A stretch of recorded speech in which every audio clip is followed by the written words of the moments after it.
Masterclass is in. We are in, girl. We are in and we are Woo! live. Woo Woo! woo. I love it. I love it. So awesome.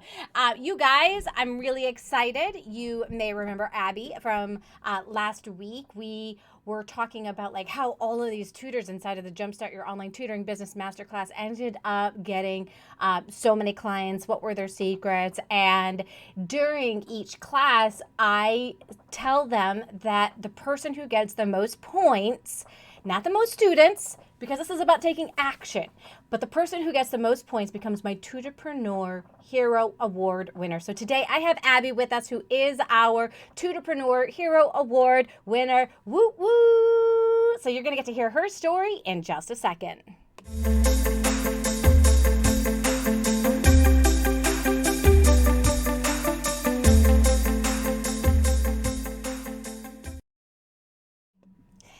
And we are back. So, when I looked inside of here, inside of the feed, and I saw that Danielle was in here, I was like, see, this is what accountability partners are for, right? Like, Danielle was Abby's accountability partner throughout the entire program, and she's so excited for her. I love the camaraderie that we get to build through this program. That it's not just about being able to get that one student or a whole heck of a lot more, right? Just so that you guys know that the doors will be closing tomorrow night at midnight. If you're interested in joining our new class that is opening the doors, class starts Monday, and amazing things happen for the people that do decide to join us, like Abby. So thank you for joining us today, Abby. Oh, thank you for having me. It's really exciting. It is It's really yeah, exciting. it is really exciting. You made it to the I mean, end.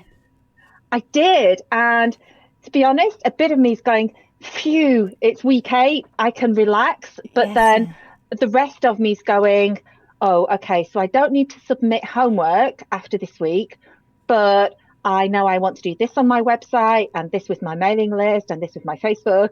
Yeah. I've got a whole long list. So you've given me the tools Yeah. and I know what I want to do and I'm going to keep on doing them. So it's not really going to be a rest, but Right, right.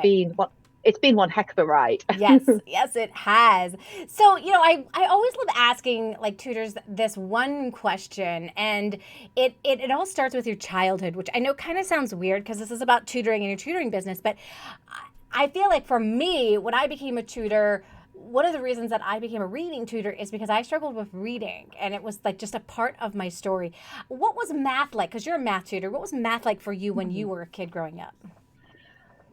I always really liked maths, and I noticed, like, even back when I was in primary school, I noticed that a lot of my friends just didn't get it quite as straightforwardly as I did. And I just used to like sitting there and helping them and talking them through it. Uh huh. So, yeah, that was kind of pretty much my memory of maths in primary school, was that I'd sort of be the center of this table and people either side of me would be going, oh, what did you do there? Why did you do that? And I'd be Yeah. talking them through. Oh, so you were like that. You were like a tutor, like right out of the gate, helping people Yeah, with at it. about age 8, 9, 10. Right? She was a child tutor, you guys. She was the one that the teacher was like, okay, she's done with her work, and this kid needs help, and I can only be in so many places. Hey, Abby, can you help over here? Abby's like, gotcha. Tag, you're it. I love it. That's so awesome. And so then your passion really just kind of started there with doing it. Did when you graduated from college, what was your when you graduated from high school, what was your next step? Did you go to college? Did you become a Well, teacher? Where did you I go? I never really knew I wanted to be a teacher, because even though I'd done that and it had all come very naturally to me, my parents were both teachers.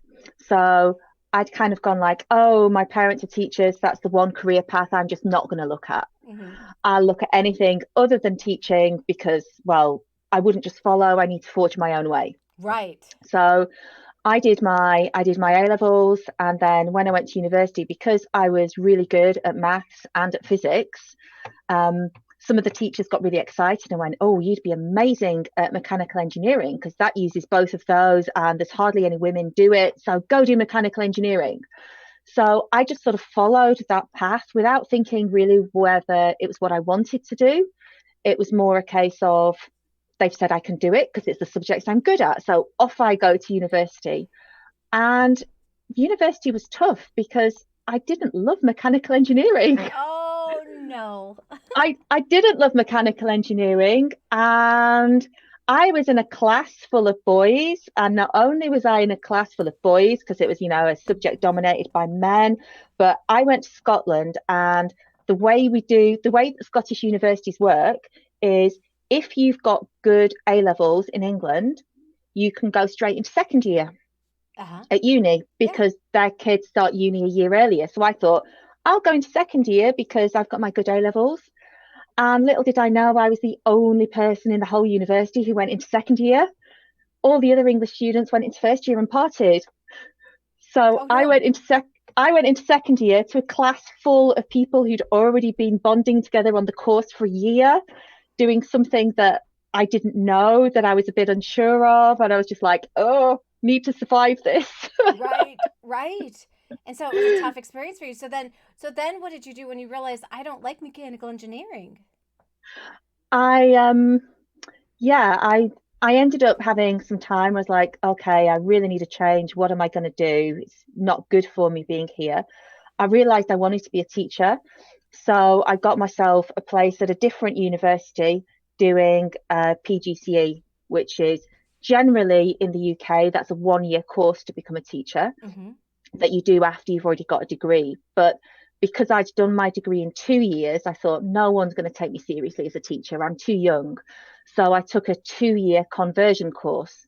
So the first year of my PGCE was basically like a mixture of first, second, and third year maths degree mixed in with some education. Mm-hmm. And then the second year, we were just in with everyone else.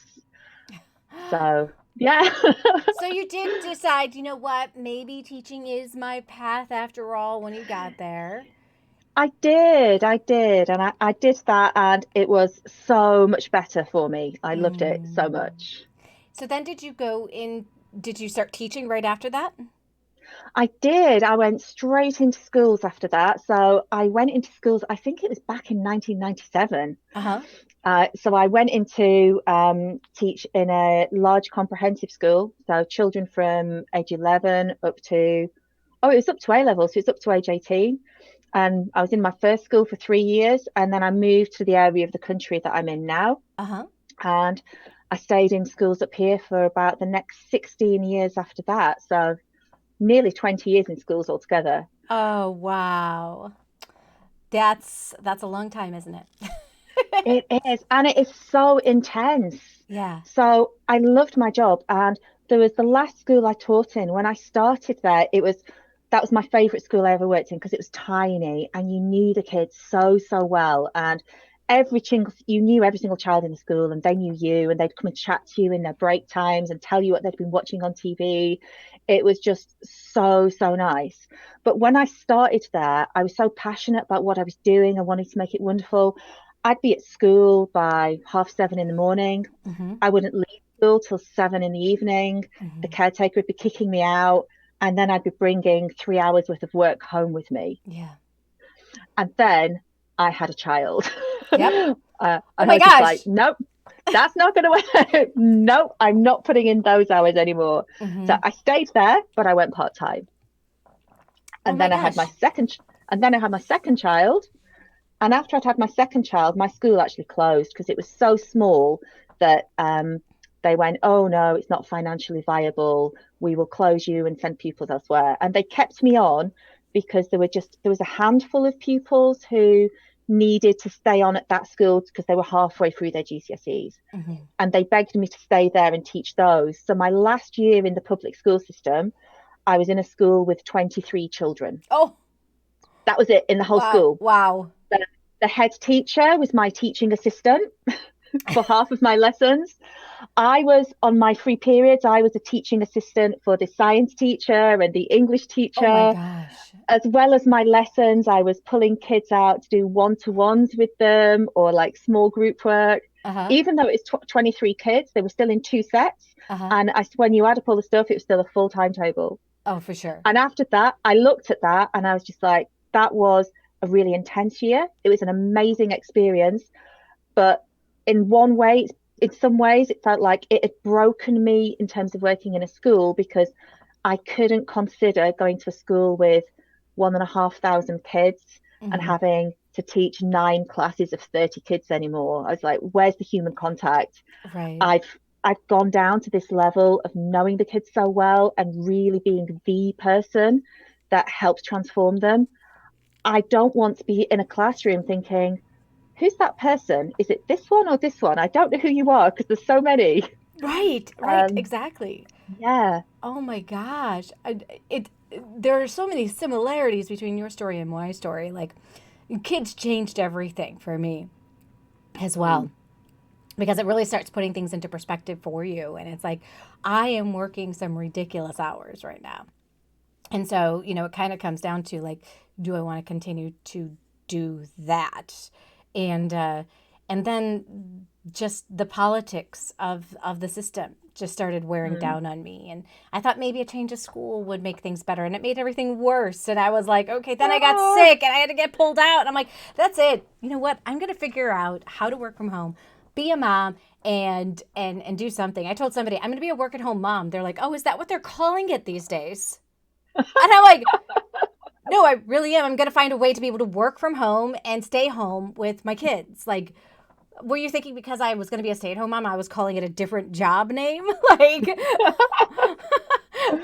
but I'm like, whatever. Like, I knew I needed to work. I knew it was like part of my calling. I just didn't know what I wanted to do. And I really had to rethink that. So it sounds like you kind of went through some similar kind of decisions in your life with your I business as did. well. I mean, for me, I kind of initially I said I'd fallen into tuition accidentally because when after that year with those 23 children, I kind of thought I was going to go back into school. Mm-hmm. And I knew I was going to take a year out Yeah. because because the school had closed, they'd given me a redundancy payment. It was a voluntary one. And I was like, because my son was 1 year old, I was like, I know I don't want a job. Give me a redundancy payment. I'm having another year at home with my baby. Give me that money. Oh, oh. Took that money. And at the start of the year, I thought, right, I'm going to start applying for jobs and I'm going to look for jobs and I'm going to go in school. And as the months went on, I went, no, I'm not going back. I'm Mm-hmm. not going back to school. I am not doing a 1 hour drive to get to a school, to be in school all day. I'm not putting my baby and my primary school kid in those before school and after school clubs. It's not happening. I Mm-hmm. need to be here. Mm-hmm. I'm going to be at home and I'm going to find something that works. Good. That's awesome. And so then is that how you kind of just fell into tutoring? Yes. I tried a few things because I didn't realize that tutoring could be a full-time job. Sure. So to start off with, a friend who runs her own business said to me, "Oh, I know lots of local ladies who run small businesses, and they really don't like doing all the admin side. And you're quite handy on a computer. If you could do some admin skills for people and maybe do their mailing lists for them and things like that, there might be enough in there for an income." Sure. So I thought, oh, okay, I'll do that.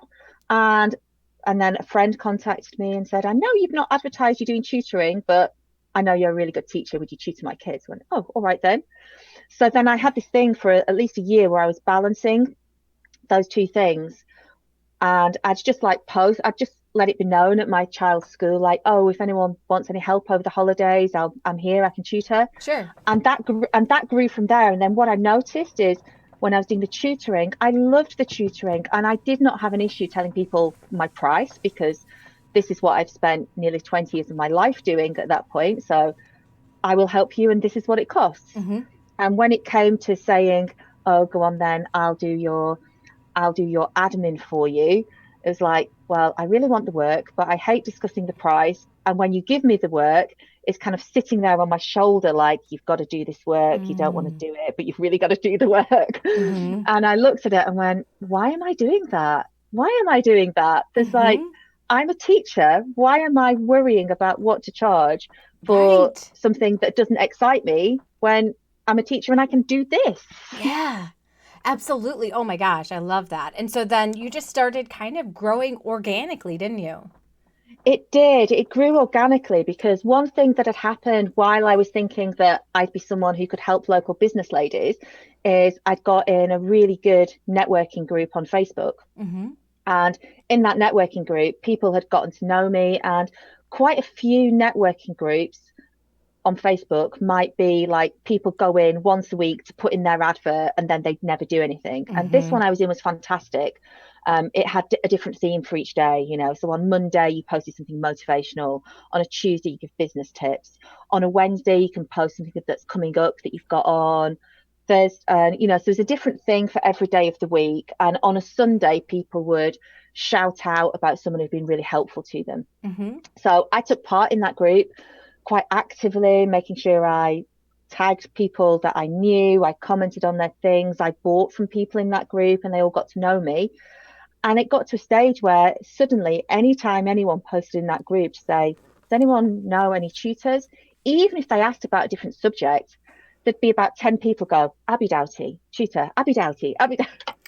And so that group was one of the most amazing things for referrals. Yeah.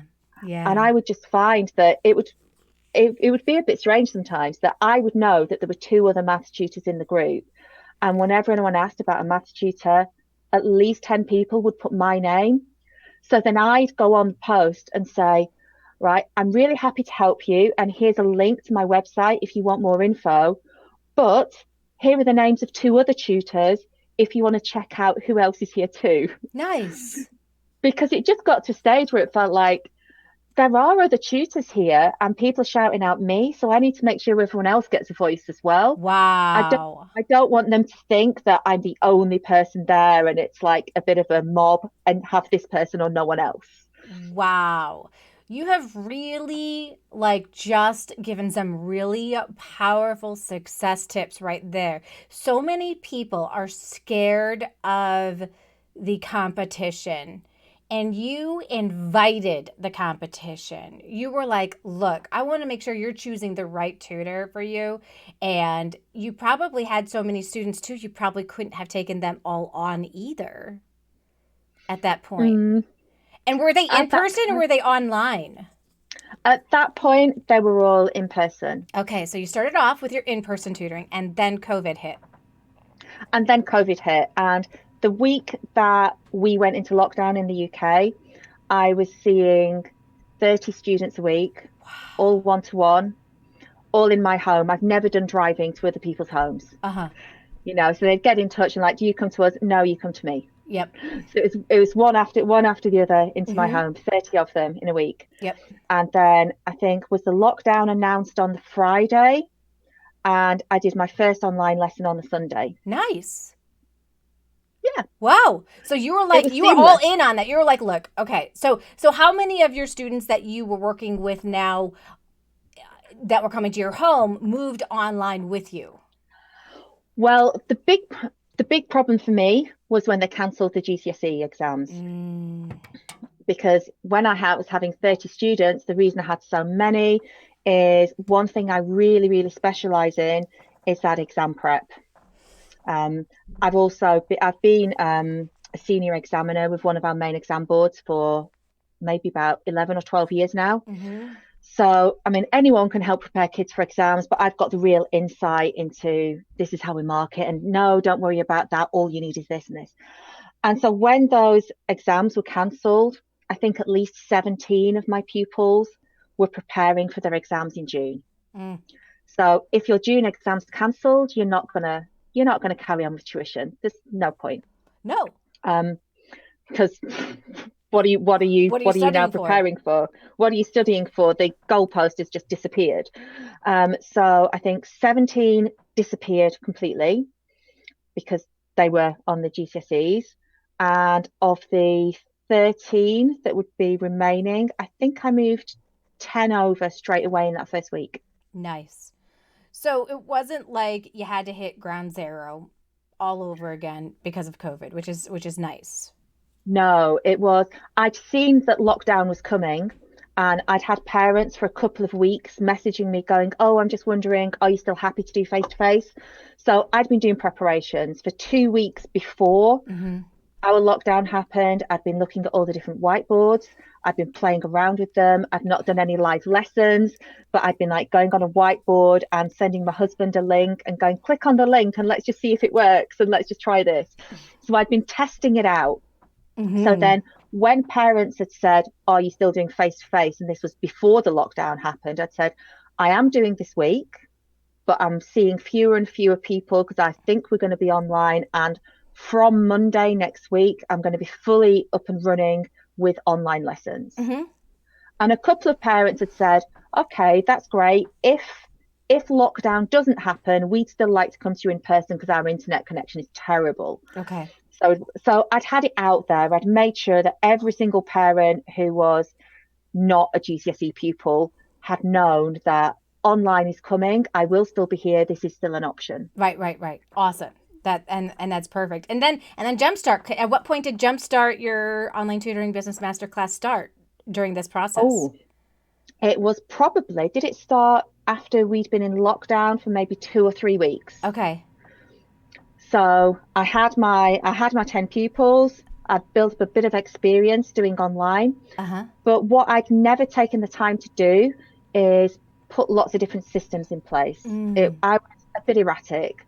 So I knew that I got loads of referrals from some of the business Facebook groups I was in. I knew I got referrals from previous customers, but I didn't have a marketing strategy. Mm-hmm. I didn't have a mailing list. I think I built myself a website the week before Jumpstart. The week before Jumpstart, I just said to myself, right, I've never had a website before for my tuition. I've got a website that I have for a different business I run. So let's just think, what do I need in a website? And let's build it. Yeah. Because if people are going to be looking for online, they're going to expect there's a website if you're an online tutor. Right, exactly. Because it's all about the technology. So I built myself a website. So when we started Jumpstart, it's like, yes, I have a website here. Mm-hmm. It's not what it's going to look like at the end of Jumpstart, but it is there and it will just keep growing. Mm-hmm. So yeah, well, Jumpstart for me, it has been a case of going through and going, I have the business. I know that I can be a full-time tutor because I have been before. It is a case of now saying, I don't want to spend 2 to 3 years getting fully booked. Right. Because I was fully booked. This is my family's main income. Right. So what I need to do is go from my 10 pupils back to being fully booked or almost fully booked within 1 to 2 months. That is oh my God, and you goal. did it. You did it. Yes. You did that because we were just talking yesterday and you were like, I'm kind of at the point where taking on another student is going to be rough. Yes. So I'm not teaching the same number of hours that I was before. Mm-hmm.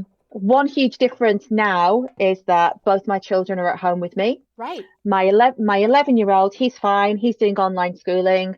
My 6-year-old, if I was teaching 30 hours a week when he was at home with me all that time, oh my word, he'd find it so tough. So I've got to space out my days so that I do a bit of teaching, then I have an hour sitting with him and doing stuff with him. So I've got to pace it. Yes. So I'm on over 20 hours, I think. I've not looked in my diary and counted. I know it's a juggling act. Yes. And I would say that's a good problem to have. Like when all of a sudden people ask you, so how many students are you working with right now? And you're like, I have no idea. Like I'd have to think through my calendar or diary. And I have to just kind of count. Okay, on Monday I work with, on Tuesday I work with, right? You're kind of going through and kind of counting. So I always tell people I don't know, it's between this number and this number. Yeah. It's going well. It's a decent level. And I know that what my family's needing from me right now is each evening before I go to bed, I get a sheet of paper. I write down in this big marker pen what times I'm teaching the next day, and I stick it up on the outside of the door. So then they're like, oh, where's mum? Oh, it's all right. She's got an hour off at that time. Oh, that's brilliant, dude. I don't know why I haven't done that. We should have chatted earlier in life.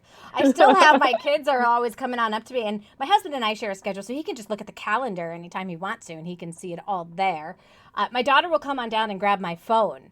And she taps on my calendar and she'd be like, okay, at 5:00, we're going to do something. And I'm like, okay, 5:00, we're going to do something. And then 5:00 comes, she comes down to my office and she's like, all right, are you ready? And she doesn't give me like any like downtime or like finishing up this email or doing any of that. It's you're like, a parent. You don't get that time off. no. You're either working or you're full on with your kids. That is exactly how it goes. I love it. So as you were going through the Jumpstart program, what was your experience like? My experience was that it was just everything was in place for me that I needed when it was there. And actually, accountability partners are amazing. So right when we'd only just started, we might only have been like, we were in the first week. You'd mentioned them, but you'd not told us to get one. I got this Facebook message from Danielle, who I'd never spoken to, never interacted with. And she just messaged me and went, "Hi, Abby, would you like to be my accountability partner?" And I was like, "Who are you?" And I had a quick look. I was like, yeah, that's fine. That's fine. You're in the UK. That makes sense. Because I just think it makes sense to have someone who's UK time. So we might have similar times. And it's just been absolutely amazing. I've got, I think now, a really strong friendship with Danielle. We've done loads. We do a lot more than talking to each other, just 1 hour a week for accountability. But what a lot of people in Jumpstart didn't realize is we've actually got Andy as an accountability partner with us too. Yes, I did realize that. We're a trio. You are a trio. He came in second place last week too. He did. He had an awesome week last week. Yes, and Danielle's been on the leaderboard so many times. Like, you guys really are a powerful, powerful accountability group. Which is I think awesome. all the three of us are all like, I think in Jumpstart you have people who are wondering whether they can have a tuition business and they're starting absolute from ground zero, going, "Oh, I think I'd like to be a tutor." You've got people who have just started tutoring and they want to make it a bit more professional. And what you've had this time round is you've had a group of us who are like, "Look, we were full-time tutors. We need to get that back." Yes, exactly. So there's been this intensity. And I think one reason that it was a really good pairing with me and Danielle is that we were both full-time tutors. Right. We're both full-time tutors. We've both got kids that are a similar age to each other. And so we just had so many things in common that this is what we need and this is how we're going to get there. You did that. How did you do that? Well, come over here. I'll do it too. Yeah, that's awesome. And you guys took the next step as well. You're like, we're not done. We're going to move into the Insider Secrets Club as well. We're not going to stop the journey. We're not going to stop the learning. We're going to keep collaborating. We're going to keep connecting. And that is exactly why I built this whole thing. Like, you had talked about the business groups that you had joined before and the different way you approached it. And I think this is so important, you guys, if you want to get students, okay? When you're on Facebook, it's not about you. If you're on Facebook and it's all about you, you can expect not many people to hear you. But you had gone into those other groups and you were participating in those groups and you were helping and you were giving advice and you were posting the different things, I'm sure, when it was a Monday or a Tuesday. You were posting those things. You were an active member of those groups and you were the first name that came on up when people ask for blank tutor, right? So they're like, math tutor? Yep, Abby, we got it. And I love when that happens too. We do that inside of our Insider Secrets Club. People are always like, "Oh, we need somebody who's going to tutor this or tutor that." Because there's a lot of times our parents will ask us, "Well, do you know somebody who tutors blank?" Right? And you don't. Like, you're like, I don't tutor that. But wait, I think I might know somebody who could tutor that. And you go into the group and you're like, "Yep, sure, shoot." And somebody does tutor that. Let me pass off that information onto them. And then, it's reciprocal. Other people do that for you as well. And it's an amazing, referral generation process. And it's all done through learning the things that you need to learn anyway to be able to run your business, which is so much fun. It's not a really fast strategy though, is it? If you're posting in Facebook groups, it's about relationships building up and that takes time. Yes. And so I know that some people might go into a group and might do something for 2 weeks and then go, "Oh, that didn't work. I didn't get any students." No, you're a tutor. You want to be a tutor as your main job. You want to do that long term. So, and you can't put yourself out there in 20 groups doing that and getting to know people, because you've just not got the time. So No. you kind of you find your Facebook home of where's going to be the most useful to me, and you spend time there. And you don't spend time there as a, right, what can I get out of it? Mm-hmm. You give, and then if there's someone who can help you with something, then you go in that group and you shout out about how wonderful they are. Mm-hmm. And then they remember that only that are you someone who uses other people's services, but that you recognize them and recommend them. Mm-hmm. And so there's all these things. It's just a way of being. You're not in there purely to get something. You're taking part in a community. Exactly. And you're right, it takes time. It is not a short-term strategy. It's not posting a Craigslist ad and then, within a day or two you have somebody calling you. It definitely is not that. But I would say that if I'm to get a one-off client or a group of people that are going to continue to refer me over and over, I want I want the referral one that's going to just keep talking about me over and over and over again. I want to build up those relationships. This is a relationship business, like you said. Tutoring, relationships with your students and the relationship you build with them, the relationships you build with the parents, and people who are just in it to just get a student here or there. Like, don't always think fast and furious, you guys. Well, I'll give you fast and furious tips inside of the Jumpstart group so that you can get off and running and have some students so that you can begin tutoring, because I think that's important in the beginning. But I think you also want to pair that with a long-term strategy, like your website, creating content, doing all that. So you've started also a YouTube channel with Danielle. Yes. So I've started my own YouTube channel, and Danielle started her own YouTube channel. But once a week, we've got it planned in our diary. We come together for up to an hour on a Tuesday morning, and we record some content together. Great. That's awesome. Such a great, what accountability there is there, right? So it's always happening. When you do that, it's always happening. We do. And so some weeks we have got together and we've recorded a video that we've both put onto our channels. Mm-hmm. So it's been like a 10-minute chat about something, and we both upload it, and I do the thumbnails for both of us. So they look different, but it's the same video. Mm-hmm. And this week we did it slightly differently. This week, Danielle had an idea for a few short videos that she wanted that she'll be able to use on her website, or that she'll be able to send people who make inquiries. So she sent me some questions to ask her. So we spent 20 to 30 minutes asking her questions and getting her that good content. And then she asked me some questions. And so I've got some good content. Mm-hmm. So we can have a mixture of like a joint video that's really good for the pair of us, or just that thing where if you're going to make your own YouTube video, it's a lot easier if you're talking to someone. Yeah. If you're talking to someone, they can ask you questions and you answer, and it also feels natural. Yes. If you're going to decide, right, I'm going to make a video, do I need a script? What do I need to say? Do I need this? It might end up a bit more stilted and a bit more formal. Mm-hmm. But it's nice because, we get on well and we're just in conversation. So I love it works. that. It seems to work well. That it really does, and you've done a really great job of really doing okay, so I've got these long-term strategies, I've got these short-term strategies. You're really taking your business to a professional level, and this is what professionals do, you guys. They're not out there for the fast student, like 1, 2, 3, give me a student, give me a student. They're out there to be building a business that's going to last a lifetime. I call it brand you. You're branding yourself.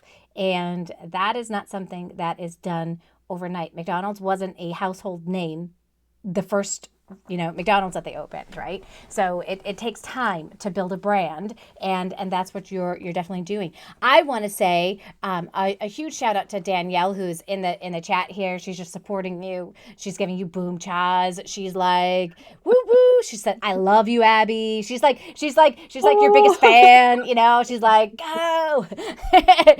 We could have a mosh pit. She'd be there to support you. I love it. And we've got Lynn Wilson in the house. Yes. And Lynn Wilson has found her Facebook home with us in the Insider Secrets Club as well. She is a dear member inside of our group, and she is incredible. We've got Beth, we've got Sandra. So I just want to say a good shout out, hello, and welcome, you guys. So glad that you are joining us.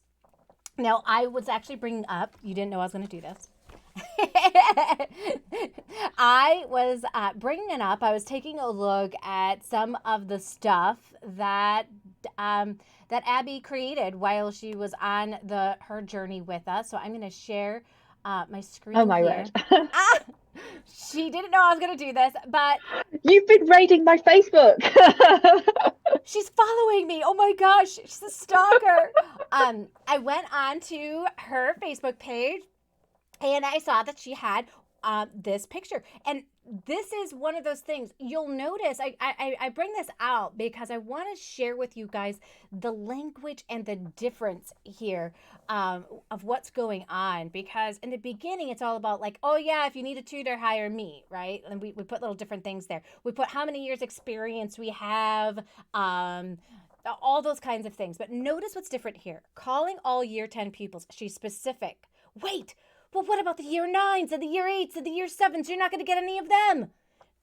Hey, if you don't talk to someone, you talk to no one, okay? So she's taken that advice, and here it is right inside of this little advert that she's created. And she puts, if you think you may need a tutor to help you through year 11, then getting sorted now will mean you don't miss out. So I love this. This is obviously the language that you guys use over there in the UK, and this is important if you're thinking about. I want to get students from the UK. Like just say like you're specific, right? Use the language they use. You're using the language you'd use. Like for me, like getting it sorted now, get started now would be like more like what we would say here, right? Like, but you're saying, Mm-hmm. hey, like, look, don't wait until there's a bigger problem. Let's get it all sorted out now so that we can do it. You've got your logo here, which is fantastic. I love it. The AD with the math tools, and I like that you're just kind of like pointing them out. And you've also learned how to create these images. Did you use Remove BG to create this? Yep, I was in Canva. I love Canva. I've been using it for years. Mm-hmm. So, yeah. And then you remove the background of just a regular picture of you kind of doing the action that you're kind of talking about there, and you made the image then through Canva. Do you think you would have been able to have like a something this powerful before Jumpstart? Before Jumpstart, I'd probably been quite scared of the idea of putting something so obvious out there. Mm-hmm. I think I've been finding my voice on my Facebook quite a bit more. Mm-hmm. So, like this post, the text on it's actually quite long if you click into that. So, I went for here's a really powerful message. Mm-hmm. And then, if you're like, what on earth is she talking about? You can click into it. And then in the message, I'm empathizing them, saying, we've no idea what's going on. And I'm worried about you. Yeah. Because actually, what I'm noticing in the UK is every single year we're getting all the tutors who are good at doing GCSE, we're getting fully booked and ringing each other up and going, have you got space? There's another year 11, there's another year 11. Mm-hmm. And it's like putting emergency band-aids on. Mm-hmm. We want these pupils earlier and we want them to be able to have a choice of who they have rather than getting a quick fix. So, yeah, I just figured I've been a bit worried during lockdown about going, hey, are you worried? Get a tutor. Mm-hmm. Because I didn't want anyone to accuse me of like, oh, you're trying to profit out of COVID. You're trying to profit out of this.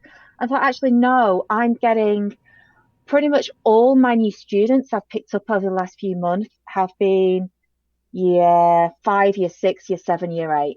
Mm-hmm. And I do wonder whether it's the older ones are already feeling overwhelmed with what's being sent home from school. But whatever's going on with lockdown, they're going to struggle next year. They've missed a lot of school, and year 11s always want tutors. Mm-hmm. So I was just like, I've got to do something, and I'm not scared about it now. I'm perfectly happy that I can get a strong message. I'll have a headline, I'll have a message on there, and a picture of me. Mm-hmm. Yeah.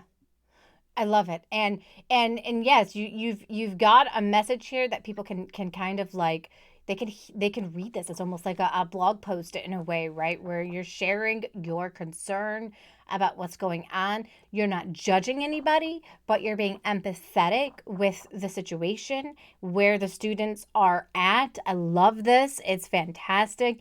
And people really get to see your heart. I care. I care so much about helping pupils to improve to prepare for a GCSE exam, which seems so difficult to them, and helping them to pick all the topics and exam style questions apart so that it looks easier and their confidence in it grows. I love this. I think this is fantastic. You got 8 shares out of it. You had another person who was commenting, saying they were seeing some very similar things. You gave a link here for how they could set up that free consultation with you. And it's funny because things like this, they may work or they may not work. But I'll tell you that most of the time, the strategies that absolutely will not work, you guys, are messaging other tutors and saying, give me some students. Oh, Oh yeah, no, I've had it, and so have many other people. But they'll just like randomly be like, "You have lots of students. Give me students." Or they think that I'm like a big business, like they don't even like research me to know that I'm just like an independent tutor, and they'll be like, "Hire me," and they send me their resume. Like, did you even like research what my business is to know that I don't actually hire tutors to work for my business?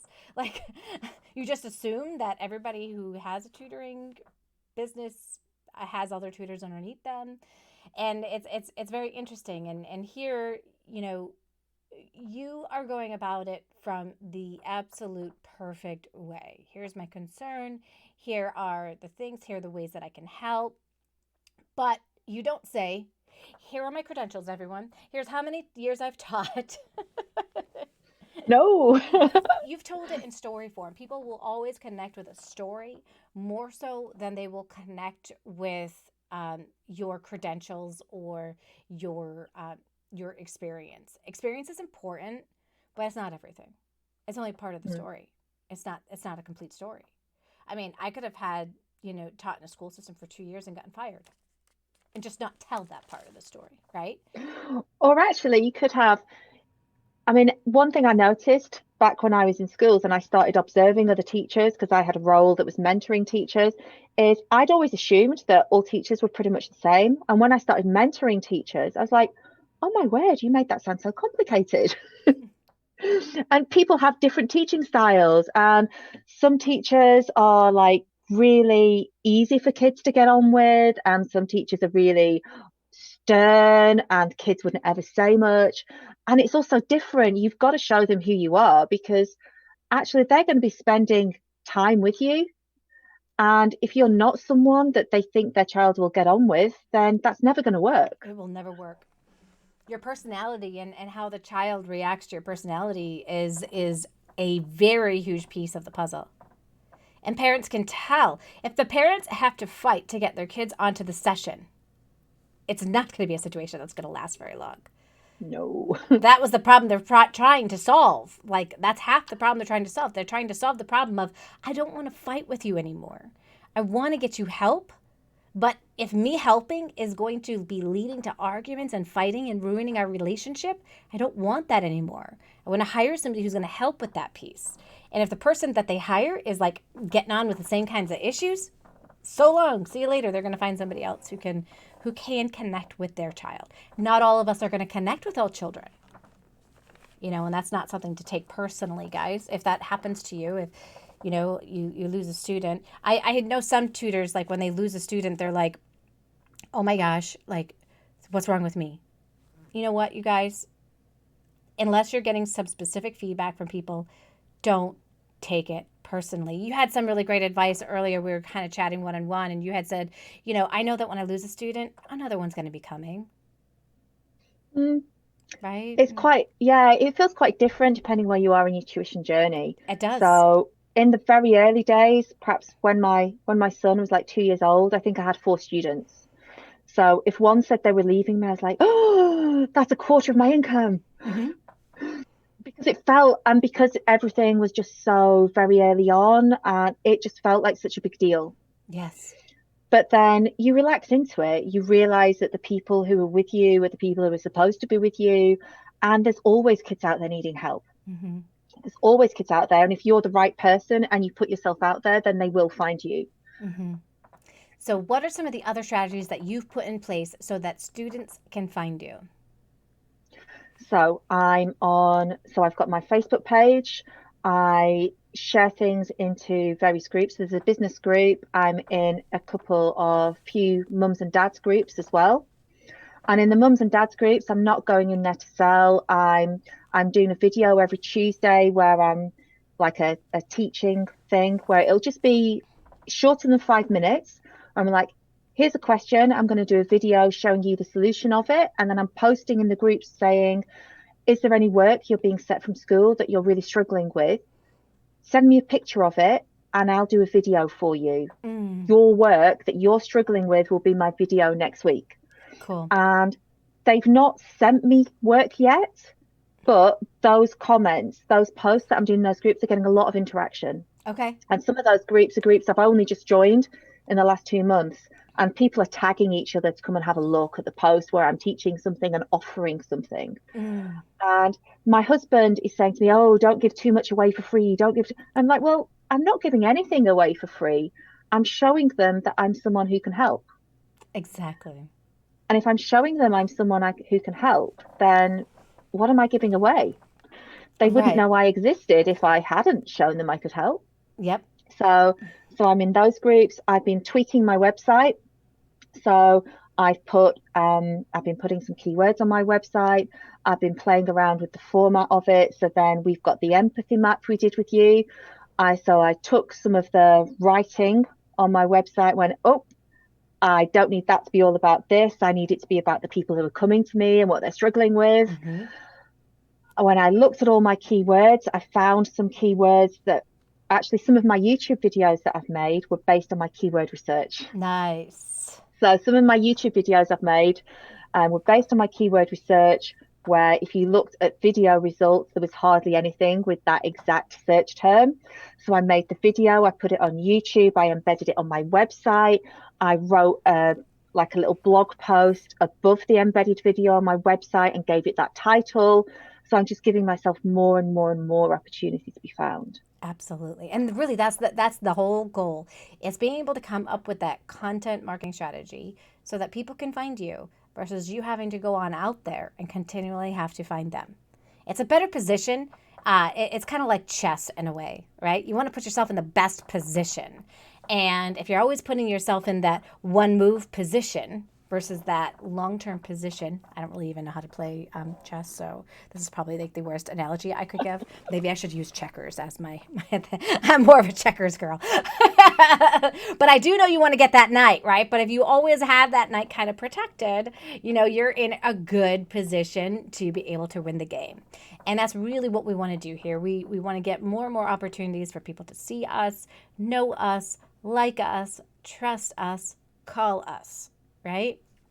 That is the end game. And I love that I get to be able to change people's mindset. It's one of my favorite things I get to do throughout this whole entire process, because it's just a flip of the switch. It's from the all about me marketing to the how can I be of service to you marketing. And it changes everything. And you're putting stuff out there. I don't believe that you can put too much content out there. And here's the thing, like, you guys, I've got this YouTube channel. It's my free channel, right? If you want free content, go for it. Like, just go crazy. Go hog wild. Just, like, click on video after video after video after video. You're probably going to get sick of me, but, it's all good. Here's the thing. It's going to take you a really long time. I have over 500 videos. It's really going to take you a long time to sort it all out. Some of the information's old. Some of the information is not old. Some of the information doesn't work anymore, right? So then you got to kind of sort through all of that. When you go through the program, I'm taking you step by step by step through the process, beginning to end. Here you go. Here's how you start beginning to get students. Here's how you organize your business. So you don't have to go through that really long process of figuring it all out through the 500 videos on my YouTube channel. But it's not going to ever stop me from making YouTube videos, right? I'm going to keep making YouTube videos and highlighting amazing people like Abby. You're awesome. And I don't ever feel like, oh, but Joanne, you're giving away all your secrets. That's okay. You know what? If my secrets that I have are going to help you with building your business, I'm going to keep giving you my secrets. because I want you to have success. It's the whole point of why I do what I do, so other people can have success. And it's the whole reason why Abby is creating her content, is so she can show people how you can get success. And sometimes people just need to be taken from A to B. And if you take them from A to B, they're happy, and then they're willing to take the next step, C, with you. And some people, A to B was good enough. They got it. They're good to go. Right? They might just need the one help with one problem. Most likely not, right? There's so much more that's involved, but it's all good. So you also came up with, when it came to your business, you didn't just stop with like some of the basic stuff. You really set it up as a business with that logo, coming up with a business name. How did you come up with like your business name when you were going through the process? It was more a case of, when I first started my Facebook page a few years ago, I wanted to make sure that I got found by local people because it was all in person. And so my Facebook page used to be called Abi Doughty, Lancaster Maths Tutor. And I saw it very much as, if someone, a lot of the time these days people seem to search on Facebook rather than Google. So if you go on Facebook and you're searching for a maths tutor in Lancaster, I'm going to be right there at the top because those keywords are there. So that's why I put it in. And then when we moved to teaching online, I was like, actually, it's not really as relevant now that I'm a Lancaster maths tutor, because I can teach anywhere. What's relevant now is that just I am a maths tutor. I already had my logo. So I made my logo a few years ago. So I've already said I like Canva. I love playing around in it. So I was playing around in it years ago, and I came up with AD. So actually my logo used to be, it was that AD inside a protractor with some extra writing on, and then there was the smaller version of it. And when I realized I didn't need the Lancaster, I went, why have I even got a protractor? It's fine just with the AD. Yeah. So I simplified it, and my husband went, that was always been my favorite version of your logo anyway. And then I was helping Danielle with some stuff around her branding and her colors and her logo, and she wanted some sparkly gold, and I was like, mine looks really sad next to yours because I've just got a plain white background. So I put some sparkly silver behind mine too. And I really like it with the sparkly silver. But I mean, funny. The AD is sort of my basic logo, but then I've got it in a circle with sparkly silver, which I really like. So it's had a makeover. It's just had a makeover. So it kind of seems to make sense to go from Abi Doughty, Lancaster maths tutor, just to Abi the maths tutor. Yes. So that made sense. It was short, nice and snappy. Yep, absolutely. And it will work to help you be able to get students. So a lot of people, they want to get really super creative on their name, and you can do something simple like your first name and what it is that you tutor. You don't have to get super fancy on it. You don't have to overthink it. People just need to know what it is that you do when they see it. So I think that's some of the important stuff moving forward when people are thinking about, well, what should I name my business? Don't name it something creative. People won't find you. They won't know it. They don't know what you're talking about. I'm not going to give any examples so that you guys, nobody takes offense to anything that I say. But also, because of the amount of referrals I get, I thought it was important to have Abi in it, because I figured, I know a lot of people locally were mentioning me and were like, oh, there's someone called Abi who's a maths tutor. So I just thought, if I have Abi the maths tutor, then if they're already looking for me, it's going to be so easy to find me. Exactly. I mean, they could just type that into Google and find you, probably. Abi the maths tutor, right? And people do. They really, really do. And that is when people are going to research you. And so here's the thing, too, I want you guys to take in consideration as you're thinking about your business. How much information, Google yourself, how much information can you find out about you and your tutoring business? If you can't find yourself on Google, that's a problem, because neither can your ideal client. And so you want to start thinking about, okay, how can I make it so that when people do Google me, whether it's my first name and last name, what it is that I tutor, think of all the different ways that people could Google you to find you. Can they find you? Do they see your image? Do they see your website? Do they see your content? If they do, you're doing a good job. Like, I can put in Joanne Kaminski and I'm going to be littered on pages and pages and pages. That was not the case. There was only a lawyer when I first got started that you would see. You would never see me. So I started just like everybody else at like 0 online visibility. So your online visibility is going to help you to be able to get students because it's going to show social proof. How did you go about getting testimonials for your business when you created your website? I had a few testimonials that people had randomly put on my Facebook page Okay. over the years because, the Facebook page has been there for a little while. And actually, when my pupils who would have taken their exams this summer all left, the ones who left, I just sent them a message. It was wonderful. It was wonderful to work with you. I wonder whether you could just give me a testimonial. Mm-hmm. Put me, a Google My Business review or a Facebook review. And so I got some of them to do that. And then ones that I really liked, I messaged them back and said, would you be okay with me sharing this on my website as a testimonial? And they were more than happy to. Oh, I And love that. my next step is I want to get some video testimonials. Oh yeah. Yeah, absolutely. It becomes very powerful when people get to see the testimonials of the actual people you've had a chance to make an impact on. Yeah, for sure. Well, you know what, Abby? Congratulations on becoming the Tutorpreneur Award winner. You are incredible. I will be sending you your award later today, and I'm just so excited that you decided to take the leap and join us in this journey. And I'm glad that the journey doesn't have to end for you because you decided to go on and keep learning with us. Yay! Woo-hoo. And thank you guys for joining us, Lynn and Lightning, IJD, Sandra, Danielle. Thanks for joining us inside of the Facebook page. We've got Matt Mankin and some other people over in our Facebook group. Thank you for joining us today. And remember that the doors to the Jumpstart, your online tutoring masterclass, they close tomorrow night at midnight. So if you're on the YouTube channel right now, all you have to do is click the link that is inside of the description and you will be able to join us. Well, thanks again, Abby. You enjoy the rest of this gorgeous day. Bye. Bye.